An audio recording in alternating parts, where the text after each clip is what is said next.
Good morning, everybody. I'm going to talk to you today about the difference between ironing and pressing. And I'm down here in the studio, and you can see that I have my trusty industrial iron, which is a gravity-fed steam iron, but I also have a domestic iron. And I keep the domestic iron in the studio for ironing clothing or doing last-minute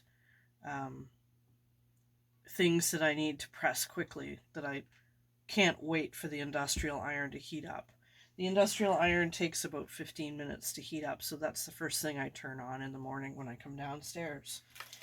I don't need the domestic iron today, so I will tuck that away because we're going to use the industrial iron today.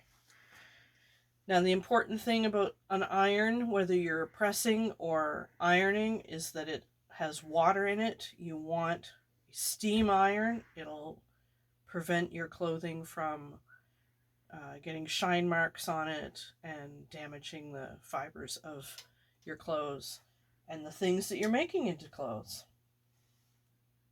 So this has a big water jug. It's quite hot. It sits on a Teflon pad here beside me. Apart from that, let's get started. So I've got a couple of different samples here. I'm going to show you how I would iron something. And ironing is when you take a piece of cloth, usually a piece of clothing that's made out of cloth, and you iron the wrinkles out of it. And so this is a piece of factory cotton that I've trimmed off the bolt, and it's got some trimming marks. And you'll notice that I'm running the iron over the cloth, and I'm hitting it quite well with the iron, and the iron is flat on the cloth. I'm not holding it up, I'm right down. This is ironing. So I've ironed that piece that I'll use later. Now for wool, I'm skimming the cloth, and I'm using a lot more steam.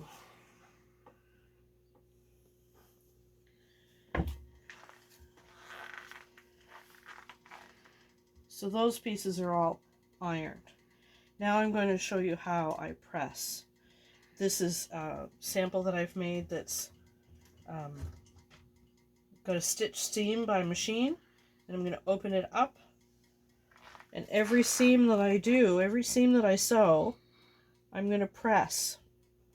Now, in home ec, you're told to press it flat first, then open it up, and press it open. And when I'm pressing, my iron is above the cloth by 1/8 of an inch. I'm not nailing it down. If I was to nail it down, the cloth wouldn't have that lovely little hump in the seam. I'm going to really squash this, and you'll see how flattened out it gets.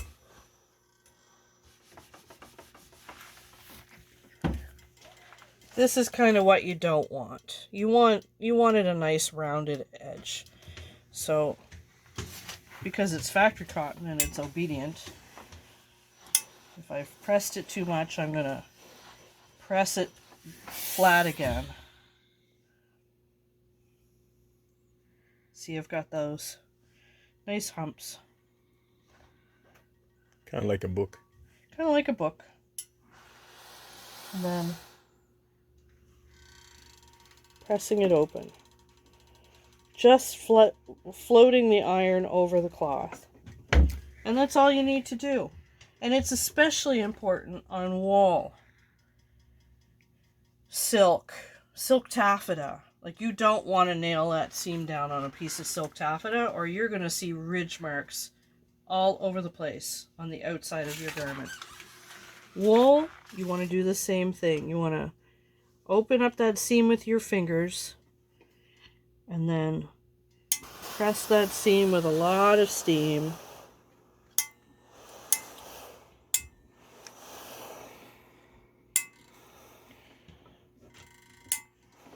I'm going to shoot a lot of steam into this. And then I'm going to pull out my pressing tool, which is just a piece of wood.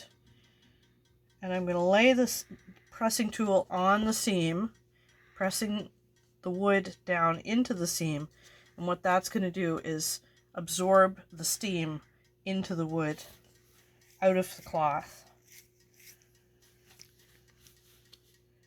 You can find pressing tools at your secondhand shops all the time. This particular one was made for me in a wood shop out of scrap lumber. And there, a beautiful seam that's got a nice lump. It's not squashed out. And on the right side, it's got a nice rounding to that seam.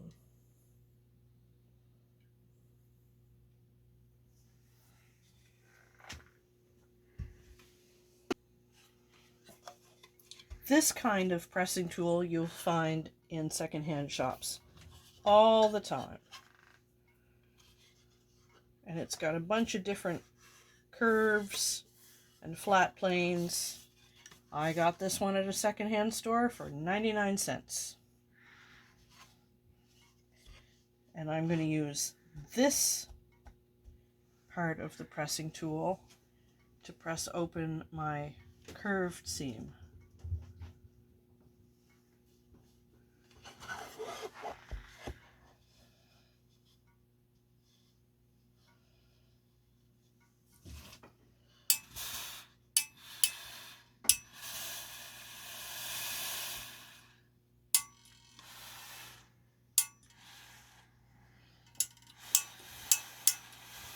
The clicking noise is every time I'm hitting the steam button. So you can see, you can hear how much steam is going into this seam.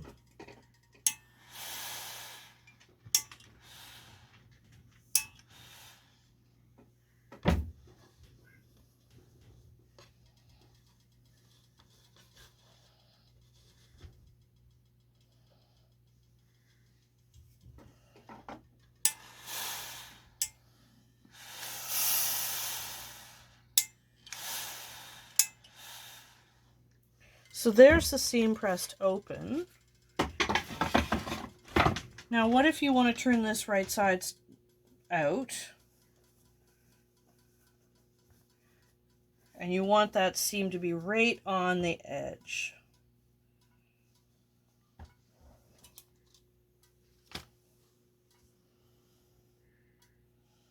I'm going to baste this seam with a diagonal baste before I press it.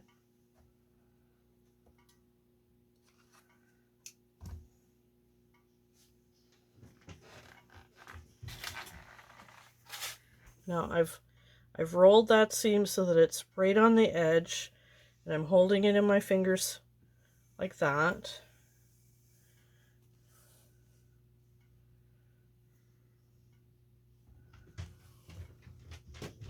If you wanted to, you could trim your seam allowances before doing this. You can trim them down to like 1/4 of an inch.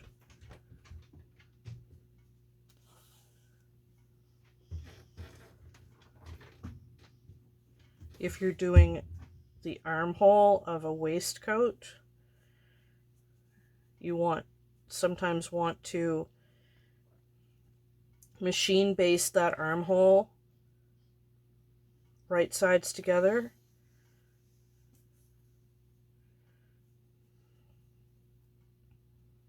Turn everything to the fashion side. Do your diagonal baste.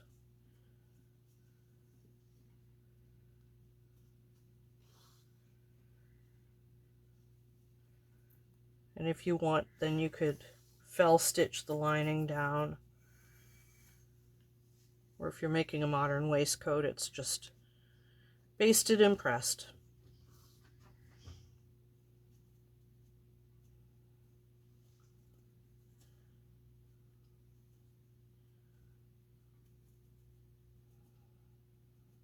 If you're making a collar on a shirt, especially a modern pointed collar, you want to do this step too.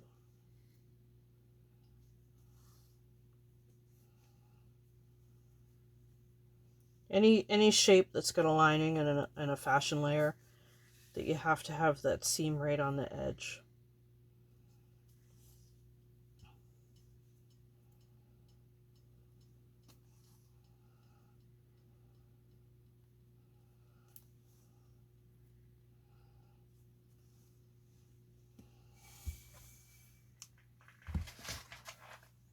So that seam is right on the edge.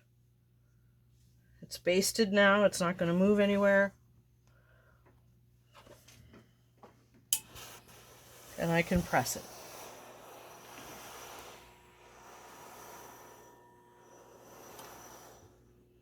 Lots of steam.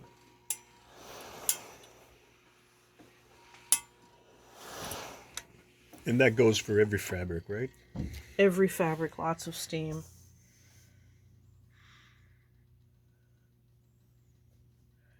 Now I can manipulate that while it's still a little damp, if I need to.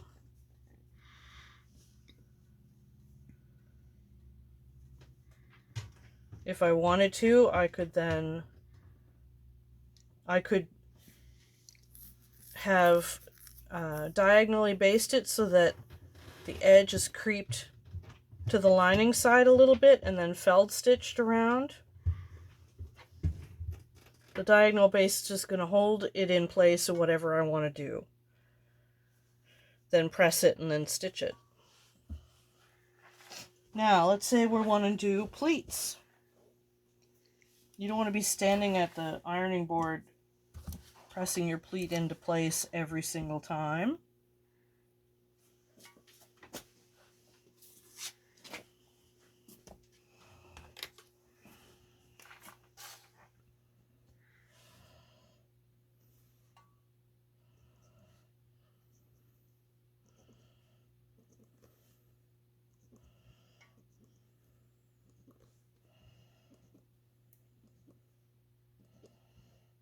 I can do this sitting down at my work table.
If I'm making a kilt, I'll baste all my pleats in place.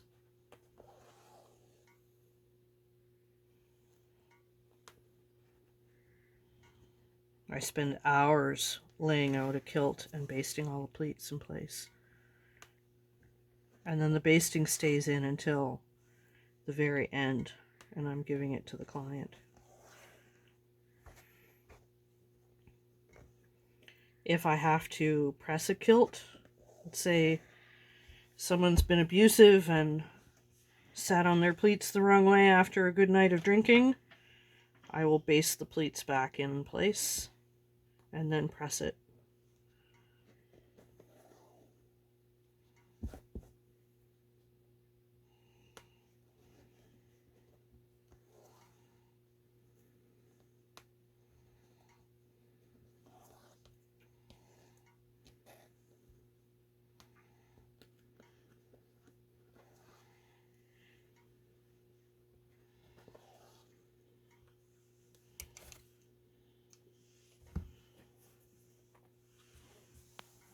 So you can see I have a few pleats there, all pressed or all basted, ready to be pressed.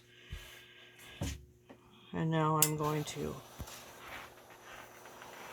holding the iron just above the fabric, shooting it with a lot of steam.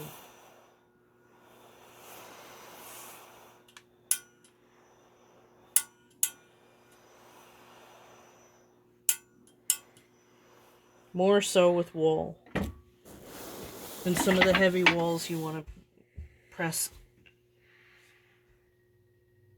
quite a bit with a lot of steam.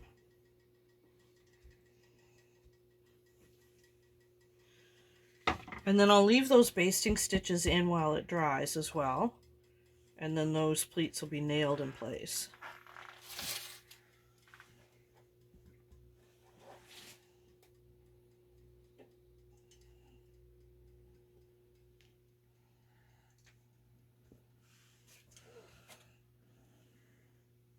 It's a different one? It's a box pleat.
I'm just going to run these through the machine along the top edge to hold them together.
So there's my samples. Pleats, curved seam, straight seam, and a straight seam on wool. Thanks for watching. So if you enjoyed today's video, you can follow me on Facebook at Kelly Arlene Grant, on Instagram at the same to see stills of my work, and of course on YouTube, where my videos will all be hanging out for you to see. If there's something that you want me to discuss, please leave me a note in the comments section below, and we will see what we can do.